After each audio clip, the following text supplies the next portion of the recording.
Vermouth made as traditionally was made back in the past, when it was really made with a serious wine, because vermouth was really the history how the wines were drunk back in the 1800s. In the 1800s, people they do not know how to fortify, how to preserve, stabilize the wine when they were shipping the wines. So what they were doing was to add alcohol to preserve during the shipping, and maybe some herbs to cover also the defect. Fascinating people with stories to share, fabulous wines and the best local foods to accompany them, and beautiful places to discover and visit. All of this and more on Wine, Food and Travel with me, Marc Millon, on the Italian Wine Podcast. Join me for a new episode every Tuesday. Welcome to Wine, Food and Travel with me, Marc Millon, on Italian Wine Podcast. Today's show takes us to Piedmont, to the wine town of Serralunga d'Alba, to meet my guest, Elena Penna-Currado of Cascina Penna-Currado. Elena, thanks so much for being with us today. I know you're in the middle of harvest, and this is the busiest time. How are you, and how is harvest going? Hi, everybody. Thank you for having me. Yes, this is, as you say, the busiest moment of the year. We are in the middle of the harvest. We just started to pick the Nebbiolo. It's going well. Actually, it seems to be a very good vintage. We had a couple of, few days ago, just a little bit of rain, but thanks God, nothing of serious. So we are happy. We are busy and happy. A little bit earlier than last year, but Mother Nature, we cannot control. She does what she wants. Sure, absolutely. I was just thinking we're in the last week of September and you're harvesting Nebbiolo. Is this for the Langhe Nebbiolo? We started with the Langhe Nebbiolo, yes, and next week we are going, of course, we have to see the weather forecast, but we will start also some Nebbiolo for the Barolos. Okay, great. And the Dolcetto, when did that harvest begin? That's the first one, is that right? Actually, for us, the first was the Timorasso, the white one, and then we was followed by the Dolcetto, and then the Barbera, and now will be the Nebbiolo. Okay, great. Well, I'm looking forward to learning about your wines and your various projects. But first of all, Elena, our listeners are located all over the world. And though Serralunga d'Alba is one of the important, famous communes within the Barolo wine zone, many of our listeners may not have been there. So can you describe where you are and where your vineyards are? Yes, Cascina Penna-Currado is in the commune of Serralunga d'Alba. Yes, as you were saying, Serralunga d'Alba is one of the 11 villages which are part of the Barolo appellation. It's a very tiny, probably one of the tiniest village of the Barolo villages. You have to imagine the Barolo area as rolling hills all around, and on top of the hills, each village has a castle, and Serralunga d'Alba has its own castle. Our winery is located at the entrance of the village of Serralunga d'Alba, and is actually in a very old farmhouse that was built by the Marchesi Falletti family back in 1554, so very long time ago. We have the fortune to be and to have our new family winery in one of the oldest farmhouse of the Barolo region. Is on top of one of the most important cru, LGA, of the Barolo appellation, which is the Lazzarito, and we have a 360-degree view on all the Barolo villages and all the Barolo area. So we are lucky to work in a beautiful spot, in a beautiful place. Yes, and it is a beautiful place. You've described it very well, Elena. These 11 Barolo communes, the main towns with these castles on top. Castle of Serralunga is very much a landmark when you're looking around, and the steep hills covered in vines, many of which are the classified MGAs. And you're in this historic Cascina, so it sounds a really beautiful place to be. How did the Penna-Currado family get to come into this Cascina? Tell us the story of the family winery. Luca, my husband, and I, of course, we are not new in the wine world. Let's say that we have 30 plus years of harvest on our shoulders.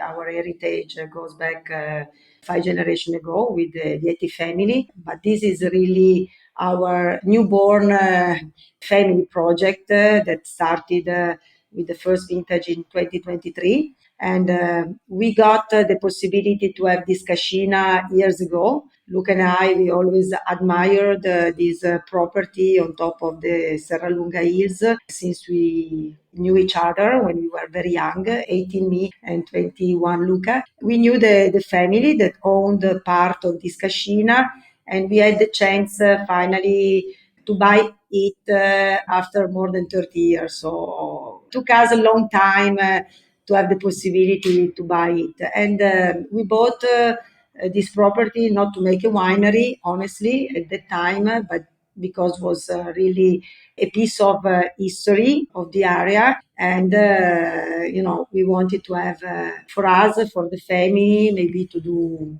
who knows, a house for the kids or hotel or whatever it was. In that moment, we didn't know exactly what to do. And then in 2023, when we decided to start our new winery, our new family winery, of course, this was the best place to restart because here, since more than 500 years, was made wine. And so that was the place where we wanted to start back our story. Oh, that's a beautiful story. So this is really a realization of a dream for you and Yes. Luca. Is that right? Yes, for sure. Because since we were young, we were always admiring this property. Because we have to consider that here was built by the Marchesi family, as I told you, 1554.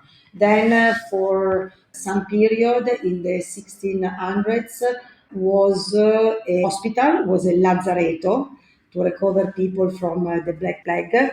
So that was the only moment where there was no production of wine.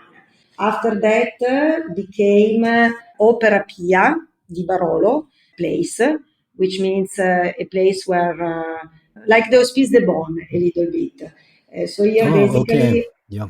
all the families that wanted to leave vineyards to the church, this Opera Pia di Barolo, were giving as a donation to this Opera Pia di Barolo. And one of the place of the Opera Pia di Barolo was here in Serralunga, in this cascina, in this farmhouse. So really for more than 500 years, wine was produced here with only some years of hospital time. Beginning of 1900s, the Opera Pia sold the property, I do not know exactly which year, to the sharecroppers that divided the property in two. So they split the property into the farmhouse in two. And when we bought in 2018 from two different families, and now is again back one unit under Cascina Penna-Currado. Wow, that's a lengthy history of this historic building where you're now finding yourself making wine. When you bought the property, did it have vineyards?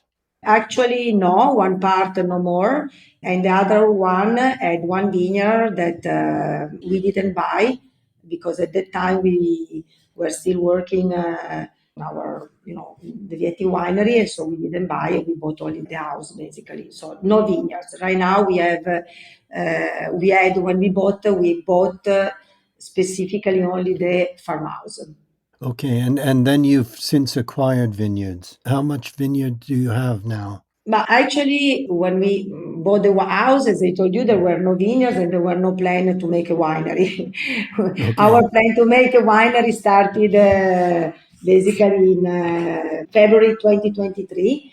So we started from scratch, from zero. This was, of course, something hard, but also an opportunity, a possibility that gave us the chance to look and to choose places where we want to be.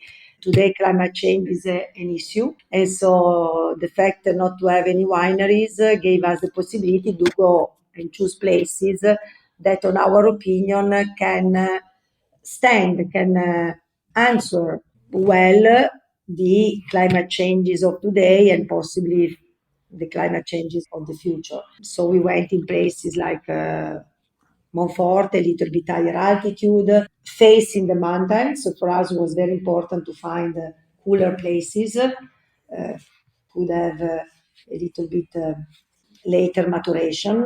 So Monforte was one of the places that we want to be. And here we have the core, let's say, of our vineyards of Dolcetto, Barbera, and all the Nebbiolo d'Alba.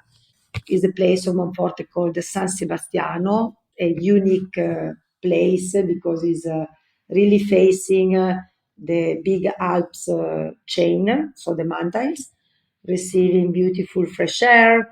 So there is a cooler climate, cooler temperature, and this really today is an added value considering the crazy weather changement that we have. Then we have, of course, we decided to have for our Timorasso project vineyards in Colli Tortonesi area, and for the Barolo, a little bit every different villages. Always with this vision to look for places that are, on our opinion, can really answer well to the climate changes of today and of the future.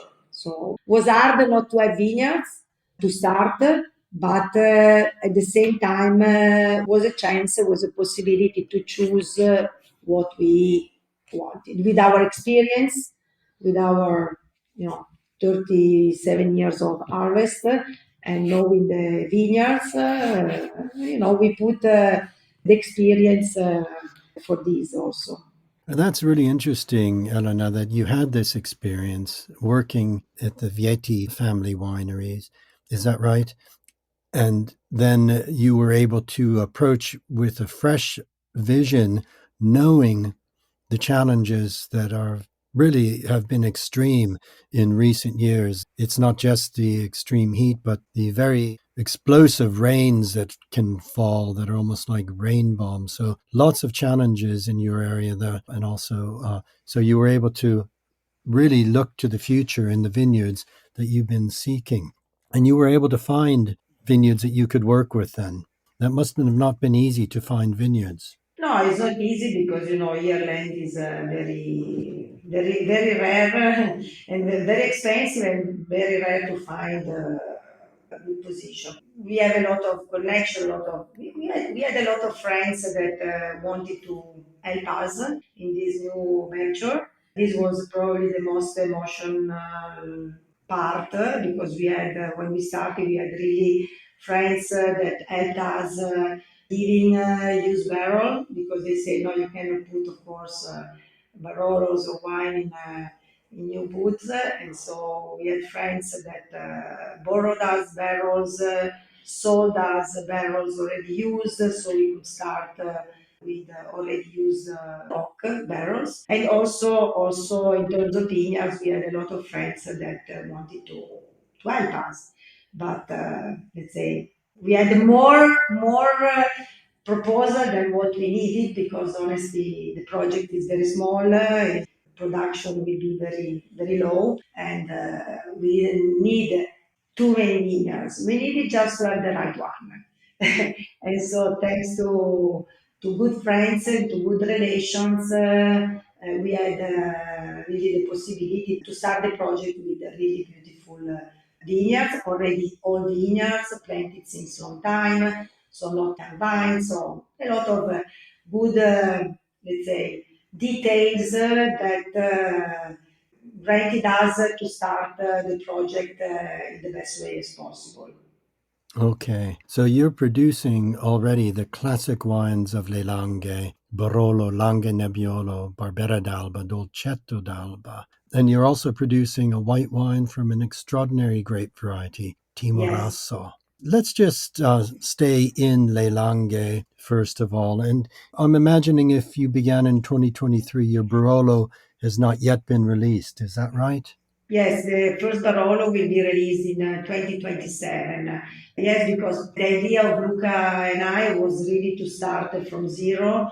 We could have also the possibility to, eventually to buy juice and to release the Barolo sooner, but it would have never been our Barolo. So for us, Sure. for this family path, we wanted to have everything done by ourselves. So we decided to start with the 2023 vintage of Barolo that will be released in 2027. And so we started with the core wines because Barolo is important, yes, but for us, the history of Dolcetto, the history of Barbera, and of course of the Nebbiolo, the Langhe Nebbiolo are as important as the Barolos. And we wanted to really start back again from the origins, from the history, no? Dolcetto and Barbera, which have been always very important varietal for the territory, for the region where we are, for the everyday life, and for the everyday cuisine. And we want to have a great respect for this historical important varietal. So not only the Nebbiolo, but yes, the tradition, so the Dolcetto and the Barbera too. Well, actually, I'd like to discuss those links with cuisine that you've mentioned because I know I'm in the area often, and I know the dolcetto at this time of Mm. year by San Martino perhaps will be sampling with chestnuts, just the mosto still fermenting, and the Barbera is such a good food wine. But let's turn now to another project and to the Dertona, the Timorasso grapes grown in the Colli Tortonesi. Why did you want to also produce this very exciting white wine that many of our listeners may have heard of, but not yet tasted because it's not as widely known or even available around the world, but it's a very exciting grape variety? It's a super exciting grape varietal, and I've always personally a huge love for it. The project on Timorasso goes back, of course, on our previous life. This was a project that I always asked a lot, and they pushed a lot my husband Luca to follow my idea. And of course, at Cascina Penna-Currado couldn't miss also the Timorasso. I think that the Timorasso represent, of course, it's a very old varietal, but if we think about the success of the Timorasso today, we can say that the appellation and the wine is, and the knowledge of the Timorasso is pretty new. Even if the Timorasso goes back to the production also to the medieval times, so it's not really a new entry, white wine and white varietal. Was disappeared mostly after the phylloxera, because in that area of the Colli Tortonesi, the Timorasso was needed to be replanted at that time. Not everybody wanted to replant Timorasso because it's a really little bit difficult white grape variety to grow and to manage.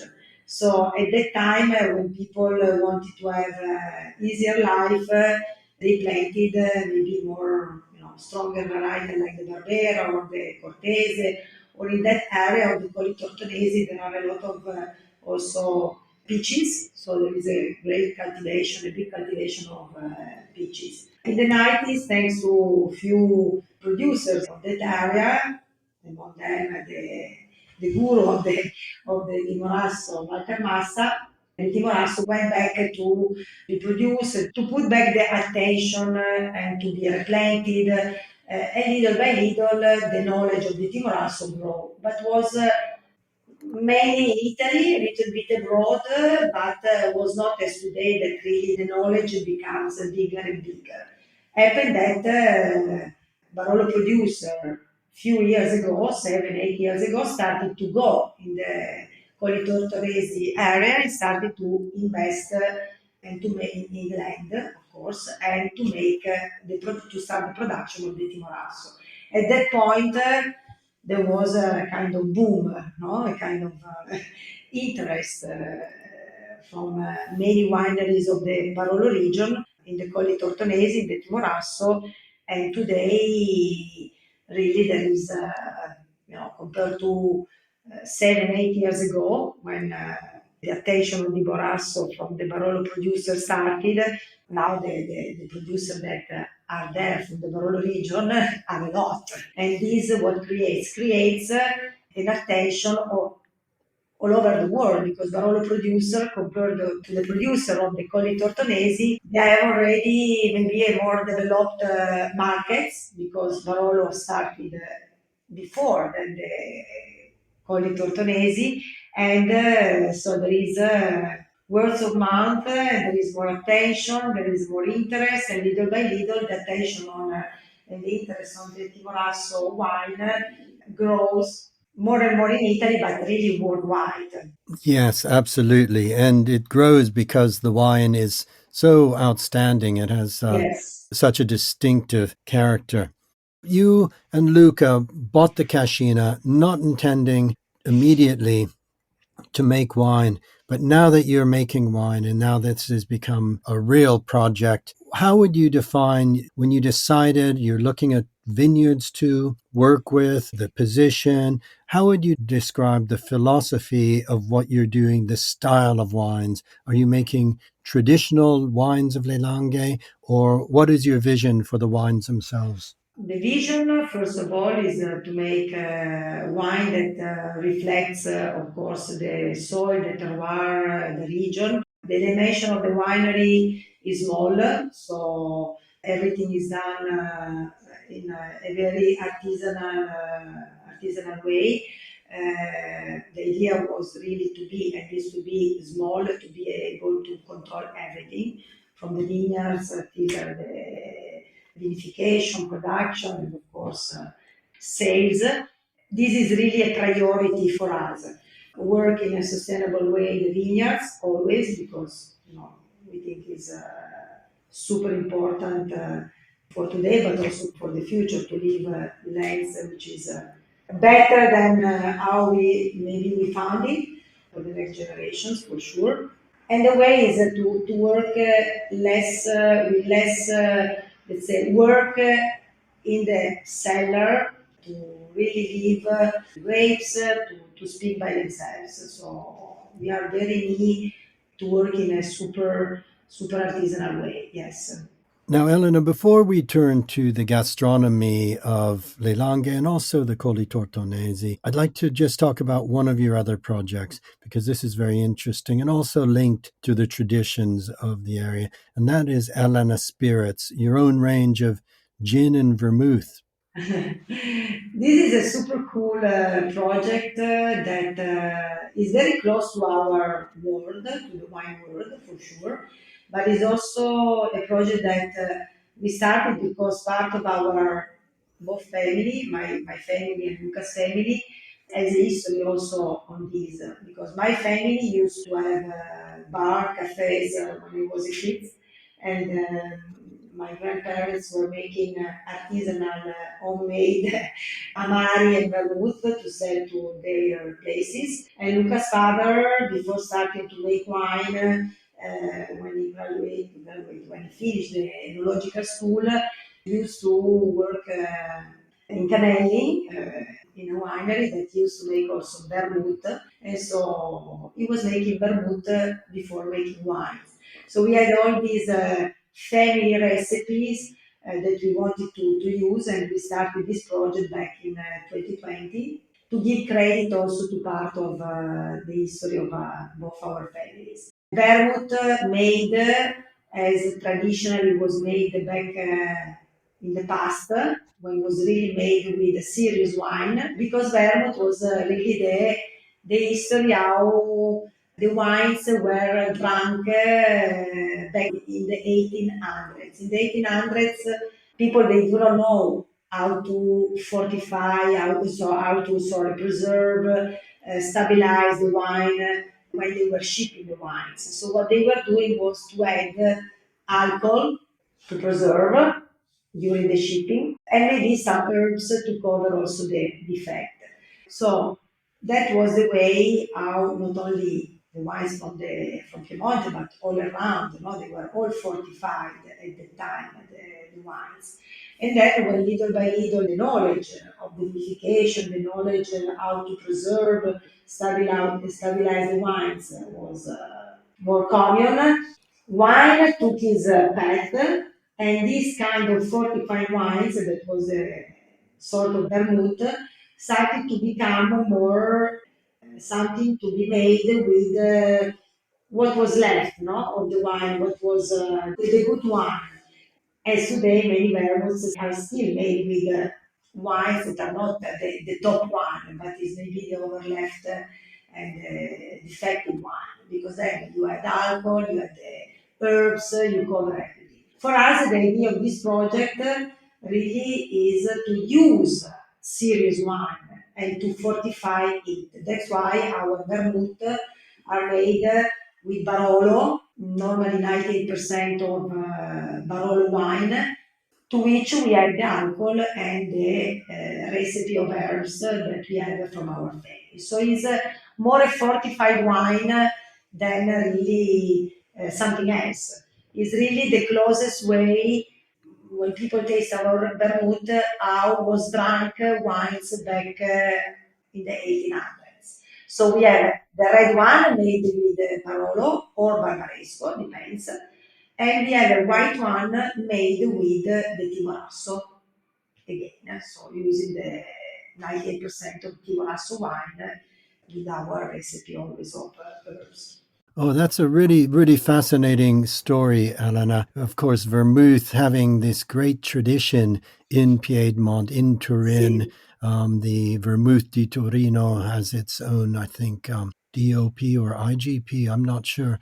But certainly there's a lengthy historic tradition of aromatizing wines, fortifying wines, wines that can serve as ideally as an aperitivo, fortified wines that are also used to mix cocktails. But you're doing something Yes, different. You're making very much, as in your wines, you're making a handcrafted artisan vermouth yeah. using secret recipes that you've been able to research from your own family archives. Yes, and this is, I think, the added value of this vermouth, which are produced in very small quantity. We make 3 to 5,000 bottles for each of the superiore, because both the Timorasso one and the Barolo one are Vermouth di Torino Superiore. We have also another vermouth that these are mainly used for aperitivo, yes, but drunk pure, because you need Pure. really to understand the quality of the wine used for this two vermouth. You can use also for mixology, but let's say that you lose a little bit the characteristic of both these two vermouths. We have another vermouth more for mixology, which is still made with around 70% of wine, but is a mix of Nebbiolo, Cortese, Arnese, a blend of different wines, used more for mixology purposes. But the one of Barolo and the one of Timorasso, we suggest always to drink pure. Would that be chilled? If it's chilled, no ice cube. If it's not chilled, just an ice cube. And I like always to serve pure without any lemon zest or lemon or orange, because really to me it's very important to understand the quality of the wine, because it's a very winey vermouth, let's say. Oh, that sounds wonderful. I would really like to sample that. Now, that description of vermouth as this great aperitivo, sampling that pure, leads us into discussing the foods of your area, Elena. And I wonder if you could take each of your principal grape varieties, beginning with Timorasso, then Mhm. Dolcetto, Barbera, and Langhe Nebbiolo, as well as Barolo, and tell us a piatto tipico for each, some food local to Langhe and the Colli Tortonesi that really pair perfectly with your wines. Ma allora, starting from the Timorasso, since is a very foodie wine, because it's a wine which has a lot of structure, body, and can be also a wine for, for aging.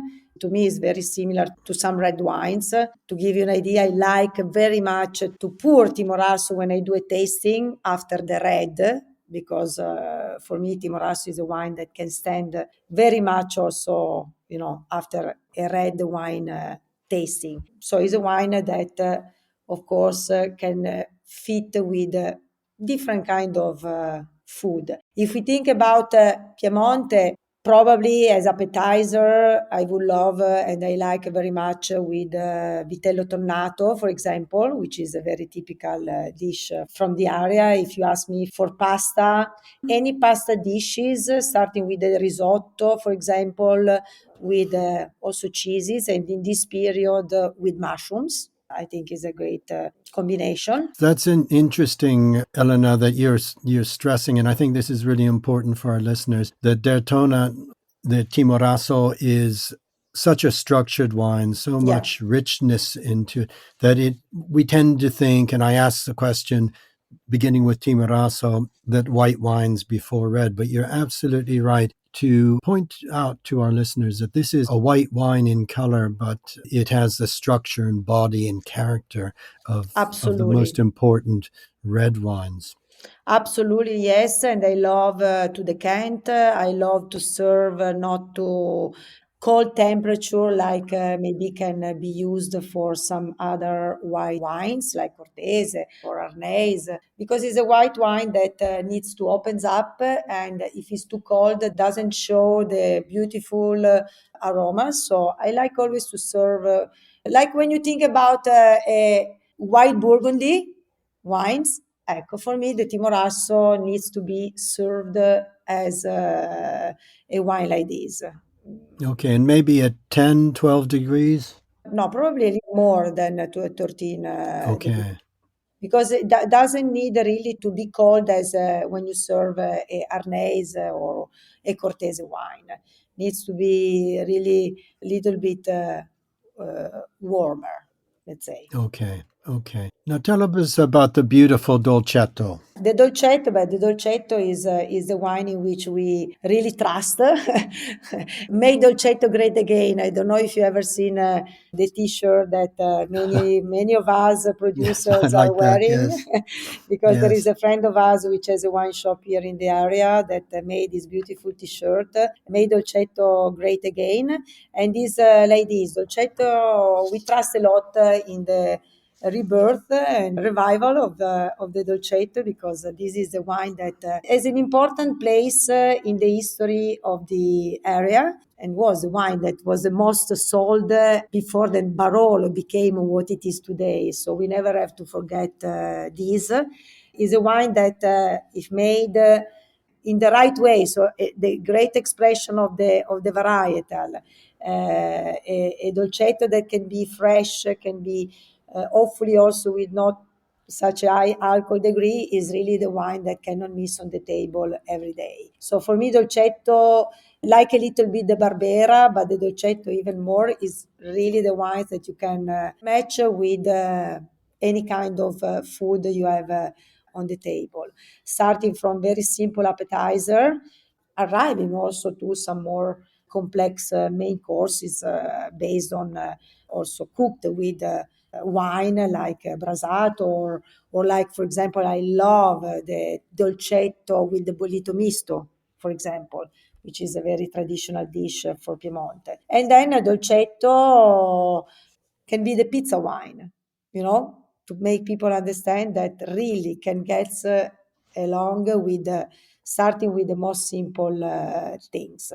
Is a wine that stands also, if you we look a little bit more internationally, to spicy kind of cuisine. I love very much the dolcetto with Okay.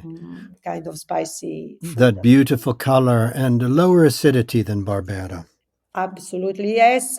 Dolcetto is has a little bit of tannins, but not that much. Depends also how you make the dolcetto. Is a medium low acidity. It's really a kind of a very beautiful, versatile wine at the table. For us, the interpretation of the dolcetto, like we want, is the dolcetto that is fresh, respect the beautiful fruity part. You open the bottle and you finish. That's the most Okay. important part. Yes, yes, absolutely. Today is probably one of the wine that also the younger generation they love. I always say how I can present the dolcetto when I'm traveling abroad, not to make people to understand. And many time the greatest comparison, if we want to see another wine not from Piemonte, is the Beaujolais Cru. No, today Beaujolais Cru is very very popular among the young also drinker, and dolcetto is the really the version of Piemonte of what can be considered the Beaujolais Cru. And for us, we see that more and more the younger generation love to have dolcetto on the table today. Is a great introduction to Piemonte. It can be a great introduction to also the younger drinker that maybe with less money in their pockets, they want to enjoy a good bottle of wine before having the possibility to buy maybe their first Barolo. So we need to have a huge respect for this wine and for the varietal itself. I think that's very interesting that it appeals to younger Yeah. drinkers for its freshness, its approachability. Would you, in the heat of summer, even lightly chill the dolcetto? Absolutely, yes. I think that is dolcetto is really but all the red wine we like to drink in the summertime chill. But dolcetto is really the wine that also for the lunch during the summer times here you can have also with a very simple salad, very simple caprese salad. So chill down is really very very very enjoyable also when there could be 30 degrees outside and you can enjoy a good bottle of dolcetto during the lunchtime. Because in the Okay. evening, maybe you go also for something, let's say, a little bit stronger. But lunchtime, dolcetto, chill down is fantastic. Let's turn to Barbera and Barbera d'Alba, which is very much an everyday wine that people drink, but also a great wine. And I think it's one of the best food wines. Sì, sì, absolutely. Ecco, one thing that I always love to say is Barbera can be the wine that puts together happy when they have different foods on the table, no? Is really the wine that when you go out with friends, if you one order a pasta dish, the other order the meat, the other maybe wants to have a vegetarian something. Cioè, different dishes, if you have to find a wine that gets along well with everything, for sure is the Barbera. And in my years, also going around talking with chefs, etc., I think is the wine that chefs love the most when they have to make a food pairing because really is the wine that can get with the meat, with some also fish dishes. If you have a fatter fish, Barbera can stand very well. Pasta, so everything gets really well with Barbera. Also with heavier dishes because the acidity of of the Barbera, we say, wash, no, a little bit the fatter part of that dish. And so it's really like a pair of jeans. You can wear a pair of jeans with with a elegant jacket, but also with a t-shirt. So it's really versatile. Well, that's a very nice way to describe it. And it is such a versatile wine and Yeah. a wine that I particularly love. Sì, we have been always very neat to produce high quality Barbera in our life and to speak always very highly about this varietal and trying to do Barbera always at its best expression. Yes, of course. And let's turn to Langhe Nebbiolo. Nebbiolo, of course, the great grape of Barolo and Barbaresco. Langhe Nebbiolo, beh, the Nebbiolo itself is the king, as is known. Probably I love to pair the Nebbiolo and then, of course, the Barolo with the meat, which for me is is the best combination. Also meat cooked for a long time in wine, like the brasato, braised meat cooked for a long time in wine. Pasta, typical pasta here is tajarin, is ravioli. So for sure those, but cooked with always with meat ragu, meat sauce ragu. And I love a lot the Nebbiolo with the selvaggina. Selvaggina is, oh my God. Game, we would say. Ecco, Game. game. Thank you so much. Sorry, Mark. Game. With game. Ecco, this is more probably for me with the red meat, the Barolo. Langhe Nebbiolo, I would pair also with white meat, like chicken, like turkey, but probably the Barolo more with red meat. Well, that's a great overview of the very distinctive character of each of the wines that you're producing and the foods to pair with them. The Langhe, of course, being one of the great regions for travelers to find and sample one of the most outstanding cuisines in all of Italy, with restaurants in all of the 11 comuni and wonderful places and foods to discover. So our listeners do enjoy traveling to the areas and meeting producers. So I'm going to ask you, Elena, can our listeners visit Cascina Penna-Currado? Allora, for the moment, we are not yet very well organized for the visit in terms that we do not have a person for that, but it's me and Luca, and of course also Michele and Giulia when are available.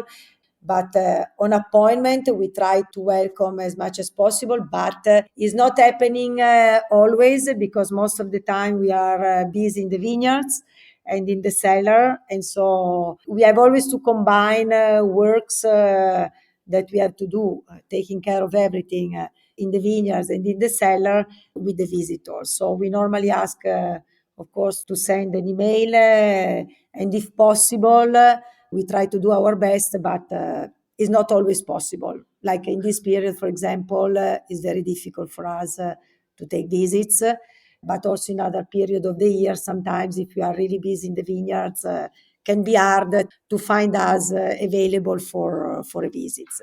We do our best. No, that's totally understand that. And I think that just emphasizes the artisan nature of your activities, that it's a small project that's growing. And I'm sure you will have visiting facilities in the future. But I think people appreciate that you and Luca and the small team are doing everything yourselves. And it's very hard work. Yeah, very hard work. Yeah. Beautiful, but hard. Yes, absolutely. Elena, thank you very much for being my guest today and for sharing the story of Cascina Penna-Currado. It's been fascinating to hear the history of this centuries-old farm and how you and your husband Luca have realized a dream in finding the Cascina, the farm, and now making your own wines. So it's been a real pleasure, and learning also about the foods of the region. I know this is a busy time. I know you're in the middle of the harvest. So I'll just say in bocca al lupo for the rest of the harvest as you bring your Nebbiolo grapes in. Grazie.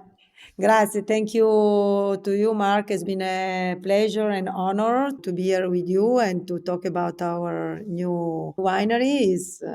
Feels good, feels well. And it's also nice to take a break from the picking. So now Yes. I run in the vineyards. Okay. And thank you and hope to see you soon.